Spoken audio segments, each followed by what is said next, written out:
Hey guys, it's Lindsay from the blog repurposeandupcycle.com, and I'm going to show you how to create that weathered barnwood look on new wood. So stay tuned. Let's talk about the materials you need first. You need a piece of wood. My suggestion with the wood is it doesn't matter what type of wood, you just need a wood with a heavy wood grain. The technique that I'm going to show you shows up best on wood with a heavier wood grain like this. Now this is just a piece of scrap wood. Doesn't matter what type, but I love the wood grain and the notches, and the color is really going to show up well in wood like this. The second thing you need is a joint compound or spackling compound. Now, other people I've seen have also used like a plaster of Paris. You can use that too. I'm using joint compound, and that's what I'm going to show you today. Now I have a bowl that I put a little bit of the joint compound in, and then like a putty knife, a spackling putty knife. I have two sizes. I have a big one, and then I have a small one. The last thing you need is a wood stain. I am using, it's a Minwax weathered oak wood stain. Make sure you get gloves and make sure you get a rag or a brush to apply it with. Now to save time, you can see where I've already applied 3 coats of the weathered oak stain to this wood. That's what it looked like before, and I've already applied 3 coats and it's dry. So the first thing you're going to do is apply whatever sort of stain you want. I wanted to go with that weathered oak look. You can go with a dark wood look. It doesn't matter what color you use.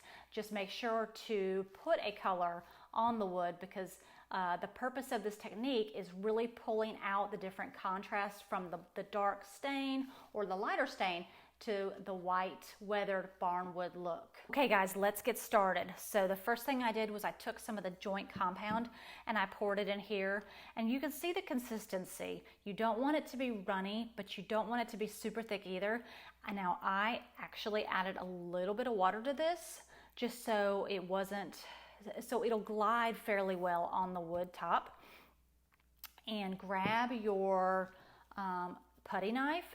Now you have to be careful with the metal wood putty knife because you don't want to poke holes in your wood, but I got 2 different sizes because I just didn't know what I was going to need.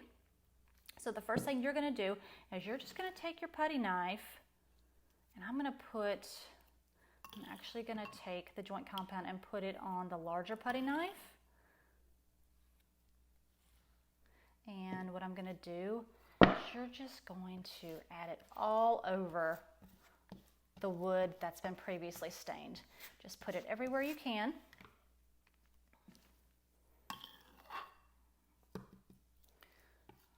Just give it a good covering, a good layer, just like that.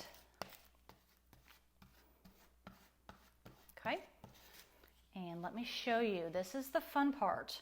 Now, take all the putty off of the putty knife and drag it. Drag it down. And this is where you're really going to start to see the wood grain. And I am using this to scrape all the putty off. And if you need to, grab a paper towel. Put that to the side. Grab a paper towel and wipe it some more to get it out of the grooves. Okay. I wanted to show you, see, this has been sitting about 10 minutes. You can really see where that stain is coming out, but yet the white is sitting on top of the wood grain, so it gives it that really old barnwood look. And guys, that's about it. How simple was that? To go from this to this with just a few simple steps and about 5 minutes.